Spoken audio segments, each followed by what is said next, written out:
Good morning, Nathan. I'm the first speaker. Good morning. Especially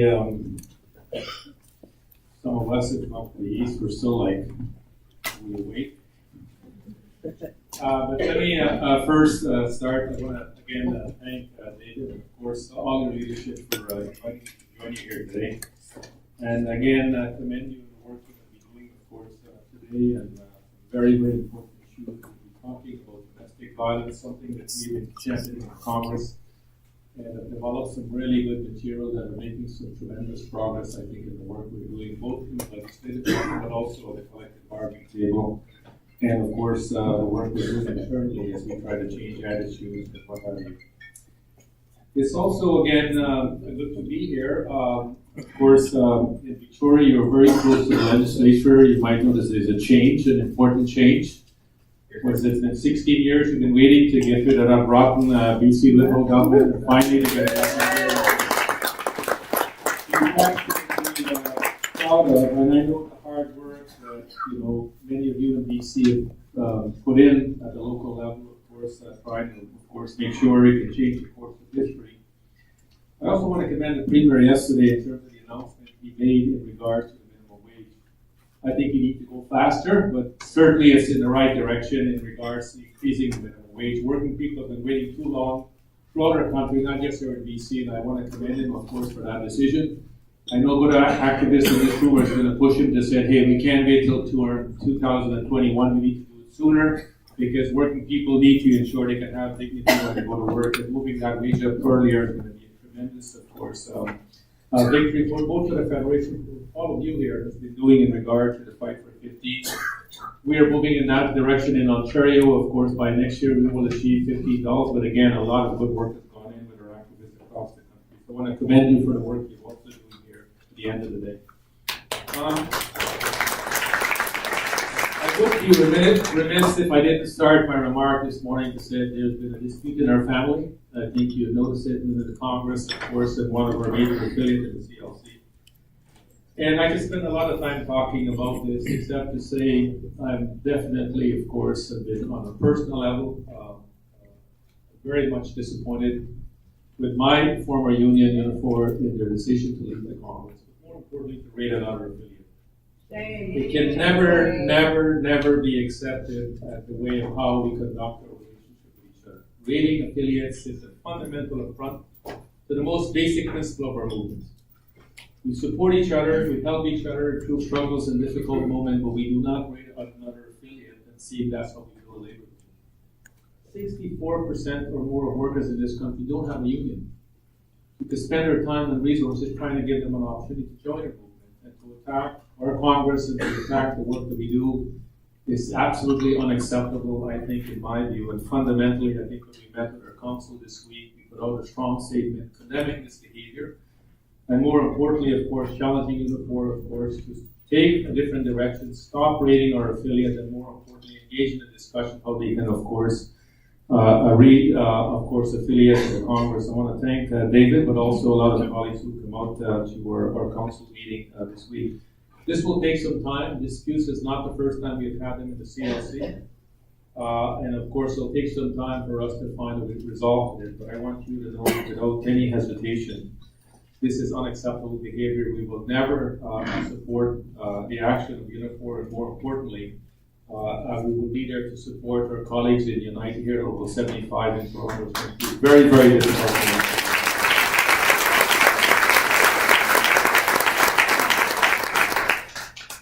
Sisters and brothers, on a personal level, I can't begin. I've had to live through the last 3 weeks as the worst hell I've been through on a personal level, having to deal with this. But you know, when these things happen in our movement, that's when you really need to, of course, rise to the occasion. This is not the moment, of course, when you've got to figure out how you're going to get personal with people.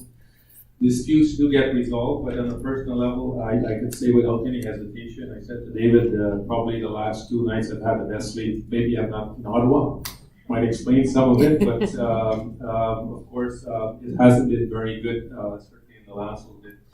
A lot of colleagues have called activists, of course, who were affected by this decision at the local level. But you know, activists who were involved in the Labour Council and doing solidarity work in their community do it because they believe in it. They don't need a license, they don't need permission. This is something they feel very passionate about, and they devote their time and their effort to work with others because they want to create a different society. And those activists in uniform who are now affected by the decision are devastated because they are told they can't participate, and rightfully so. Our Constitution says very clearly, if you're not affiliated to the CLC, you cannot be affiliated to the Federation of Labor, you can't be affiliated to the Labor Council. So they're affected. But I know for many of you, these are personal relationships, and you're going to find a way to maintain this relationship with those activists at the local level because they have nothing to do with this. I hope at some point we can resolve this so they can come back and be part of a great movement. You know, I use this analogy quite often. We're a family. I didn't choose you, you didn't get to choose me. We're stuck with each other. Sometimes family relationships are never perfect. This is certainly a terrible moment in our family relationship as one of our affiliates chosen to leave, and of course, challenging organization. Our Constitution, the CLC, is not a perfect document. It's a document that has existed for 61 years.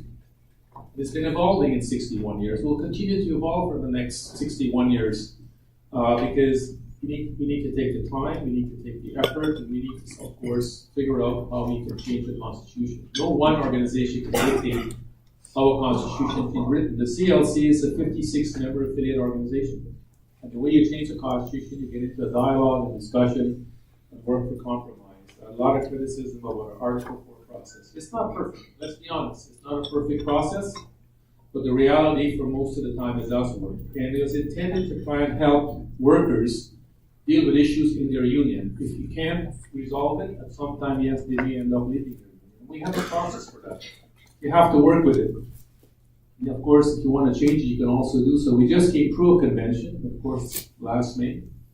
There was no proposal in the convention to change the Constitution. We get, of course, criticism of what's wrong about it. I can tell you without a doubt, we had 56 complaints from May to December of last year. 56. We settled 55. One of them we're still working on, and we're hoping for a final resolution. That's the nature of the relationship and the responsibility of the Congress with its affiliates. To find a way to deal with these issues. I know this is very troubling for our movement, but I want to remind you of this. We are an organization of over 3 million members across this country. The work that we do are far more important, of course, at the end of the day than to allow one dispute to distract us from the greater objective that we want to do. And I'll spend some time talking about that because I hope we can get back to that as we work towards a resolution to solve this dispute. I want to thank all of you as activists and leadership in this room for the part you play in this effort. I am only one individual. I can't do this on my own. So I do require, of course, others to partake in the effort as how, of course, we're going to solve this, because there is no other way. You have to have conversation, and more importantly, you have to find a way to, of course, compromise to go forward at the end of the day. But I do want to start this morning to remind you the things we've been able to do, of course, since we were able to defeat the Stephen Harper government. And we did that as a large collective movement across this country. We said we spent 9.5 years campaigning to improve Canada pension plan. And because of our effort, not by the way any other group in this country, because of the labor movement's effort, we were able to achieve that objective, to make this country a better place for a whole generations of people. No fault of their own. It's not likely to have a workplace pension or have a better pension. Starting in 2019, where we'll see a 33% increase in our Canada pension. For the first time since we created the Canada pension. It happened because we came together as a family to work on that. We reversed the age of 60 from 67 to 65 to collect OAS and GIS because Stephen Harper made that decision because of our collective effort. We've also been working on things that defy our movement for over 60 years. Our labor movement been campaigning for a national ban on asbestos, both import and export.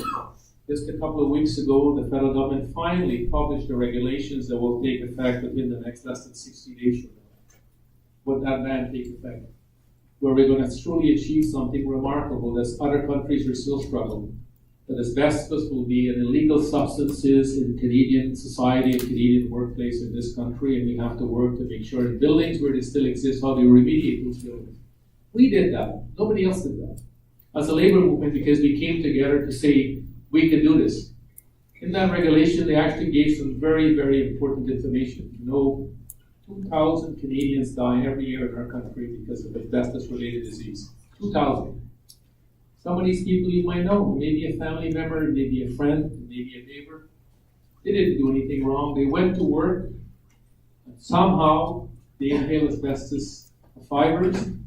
25 to 30 years, they die of the disease.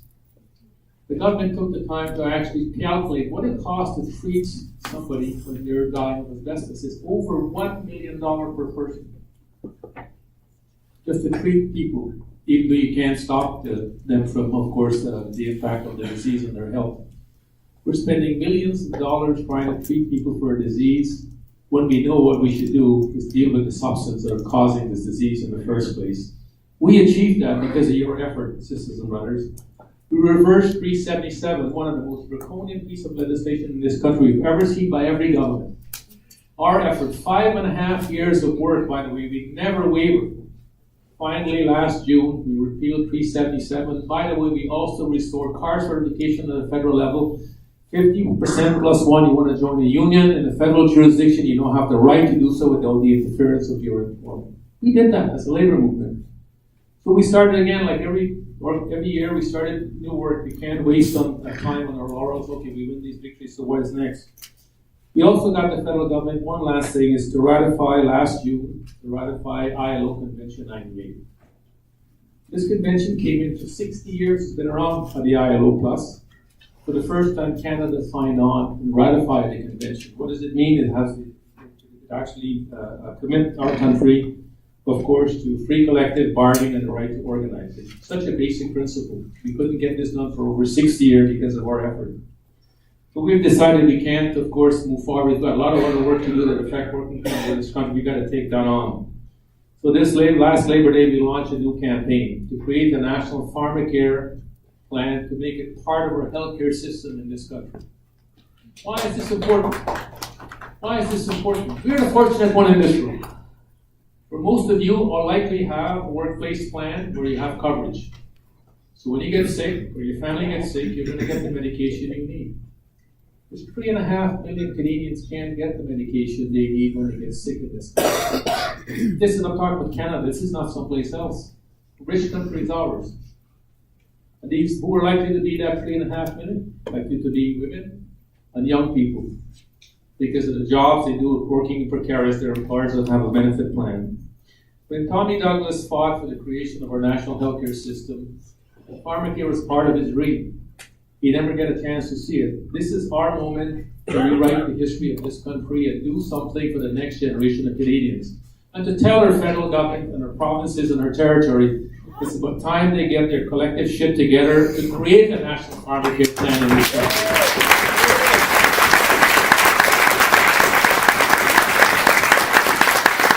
A number of colleagues came to Ottawa on Tuesday, 324 of them, by the way, to lobby our members of Parliament. 324. They can tell you about their experience, but I can tell you because I saw the excitement on their faces after they came back from the lobby. We can win this. This is something we can do. This has defied us for such a long time. We can win this fight. Imagine if your bargaining committee doesn't have to go to the bargaining table to talk about how much are you going to spend on the benefit plan to cover medication. And every time you go there, you know the challenges that your employer faces. Can we restrict this coverage? Can we take this medication of it? Can we increase the copay? These are constant conversations that we're dealing with. Let's do what we're supposed to. Let's socialize pharmacare because you need medication to get better when you get sick. There is no other way to do it. And why isn't it part of our healthcare system? It's not there because the pharmaceutical companies, of course, a powerful lobby in this country, continue to advocate that our government should not do this. Well, a tiny little country in the Pacific called New Zealand actually had the courage to say, enough is enough. We're not going to allow the pharmaceutical company to gouge as they create.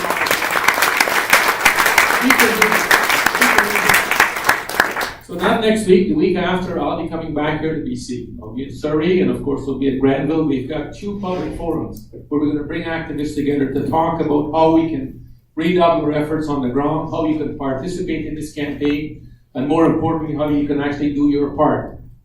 You know, too often in history, you read about the struggles of the past and how other people did things. This is our moment to write a little bit of history. If you're a parent or a grandparent or a mom or a dad or even a niece or nephew, You'll be able to tell the next generation, I was there in that fight. I was part of that fight when we actually made pharmacare part of the healthcare system in this country. What's it going to take for us to do? If you take all the money combined that the provinces and the territory are spending currently, you add $4 billion to it, we can have a national pharmacare plan in this country. That's it. If you can find billions to subsidize the oil company, we can find enough money to create a national pharmacare plan.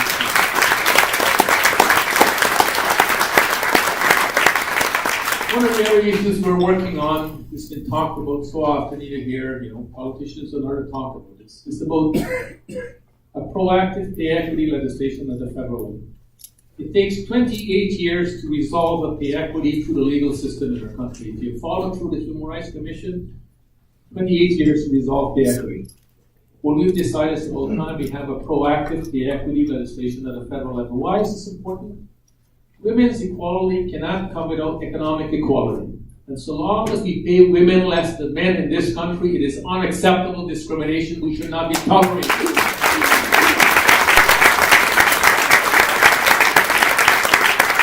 We're going to win this fight.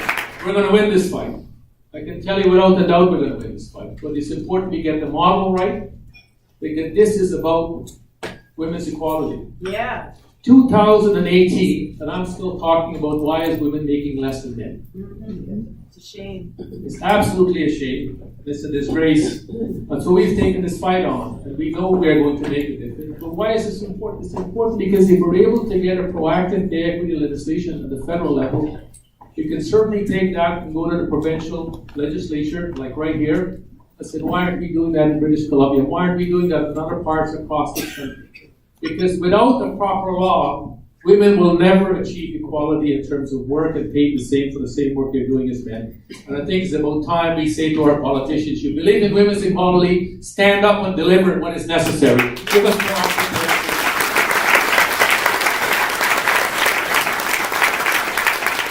I'll touch on two last issues, of course, bankruptcy. Many of you watched and read, of course, in the news, Sears workers who, of course, have to face the bankruptcy. Workers didn't do anything wrong. They're just like human beings. They don't have a unit to advocate for them. But the reality is the company went bankrupt. Many of them have been long retired from their work, find out their pension is underfunded. They realize what happened in bankruptcy. Does the company go bankrupt? 30 days after bankruptcy, the benefits cease to exist. They don't have benefit coverage after 30 days. And yet, you have secure creditors who get to the front of the line to collect the assets of the company, and workers are told you stand at the back of the line. If there's anything left, you might get some of it. This is unacceptable. We took this up, of course, as we were lobbying last week at the House of Commons, because the law needs to change. There's something fundamentally wrong. The employers made an agreement with us, and they have a responsibility to keep that agreement. And when they don't, the legislature needs to fix the problem. Why should those workers who spend generations working for their benefits and their pension, they're told now they got to go back to work to figure it out? They didn't do anything wrong. This is what's wrong with the law in this country. We've got to fight to make a difference. We've got to put a face to it. Our politicians need to understand at the national level, it's only the federal government that can do this. Because bankruptcy and insolvency law is only in the federal jurisdiction.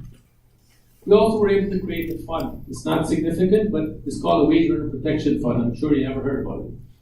If a company go bankrupt, you can make a claim. I was there when we created this. This was during the Park Paul Martin's government. But the amount the fund pays out pretty limited. It's less than $4,000 a year. So we've been fighting with the federal government in the upcoming budget. They need to increase that fund significantly because it pays out your unpaid wages, it pays out severance pay, it pays out vacation pay. It needs to go up because at the end of the day, that should be the most basic thing, because when a worker loses his or her job, there's only two choices left. Either get unemployment insurance or go with social assistance. I think the employers got responsibility. The federal government, they created this fund. They can find the resources to make sure every person's vacation pay is paid, every person's severance pay is paid, and every unpaid wages should be paid out of that fund. That's their responsibility. But they also need to fix the bankruptcy law to allow unfunded pensions to get the majority of assets to meet the obligations. Because those people who retire from Sears, who worked all years to make that company a profitable, successful company, are now told, sorry, go figure it out for your own. It's unacceptable, and sisters and brothers, we're going to make that happen at the end of the day. Now, these things are long-term. They don't happen overnight. Legislation is not something you snap your finger and a politician is going to. You got to keep making the noise. Like the noise you've been making here in BC to increase the minimum wage. You've been heard, but not loud enough. You're going to have to keep raising your voice. I love my friend John Horrigan to death. But he needs to know, by the way, walking slow is not a solution to the problem. We're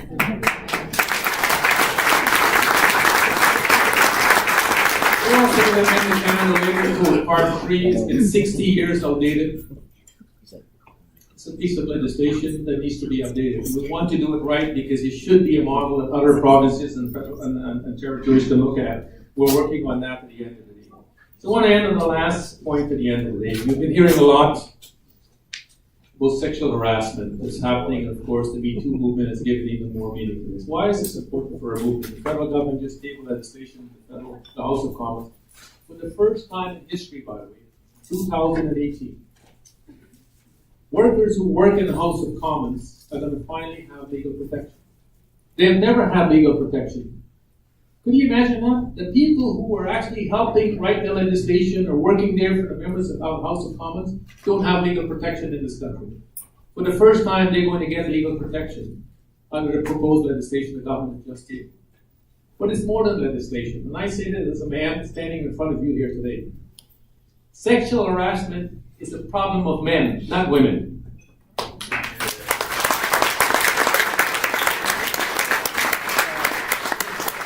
It is us who have to stand up and take some responsibility. Because no legislation in the world is going to change attitude.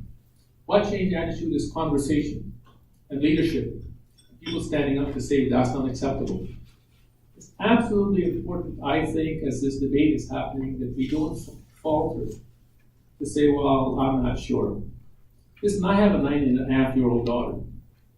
I have no clue what she's going to grow up to be when she becomes an adult. But I hope the world that she's going to live in is a better place than it is right now. Because the reality, far too often, this is what's happening in our workplaces, what's happening in our communities, it's happening in our household, and we can do better. We're trade unionists. We know we can change most of the things that we learn that we can unlearn. But we also have to take some responsibility to say, yes, we need good legislation, but we also need leadership. And my brothers have to stand up and take some responsibility. Otherwise, we're not going to make the change that is necessary. The Me Too movement is absolutely necessary. Far too often, we've allowed things to get to where they are because women didn't take, society didn't take women's voice seriously. And more importantly, we think, well, these things do happen. A lot of things do happen, but nobody wants to go to work and be harassed. Nobody wants to go to a function and have to put up with this. And nobody wants to be in a situation where you feel helpless and hopeless. That if you stand up, you might be isolated. Sisters and brothers, these are tough conversations. But the one thing we know as trade unionists, if we don't have them, they'll never happen. It's our voice and our efforts and our leadership that have made a difference. Human Rights Code didn't come about because the wealthy and the powerful said, what can we do for working people today? We fought for those things. Just like our Charter of Rights guarantees some fundamental protection. But if we don't give them meaning, they're never going to become a reality for people's experience in life. I want to conclude to say to you, it's always an honor to come out to talk with you and to share with you and to be with you, because I know the important work you do every single day to make the lives of your members better, but also the work you do in the community to help others who are struggling with very, very difficult situation to make their lives a little bit better. We need to remain strong. As the Congress will go through some very, very tough moment right now with the dispute we're having, what we need is unity and solidarity. No one organization is going to determine the future of our labor movement. No one. We're all going to determine the future of our organization and our movement. But we need to remain strong. We cannot allow our solidarity to be tested or to be broken. This is about what we are and who we are, what we stand for. And fundamentally, I want to say to all of you, it's always been, for me, on a personal level, a great honor to come out and speak to your convention because I consider you part of my family and my friends. So thank you so much for having me. Have a wonderful convention. All of you.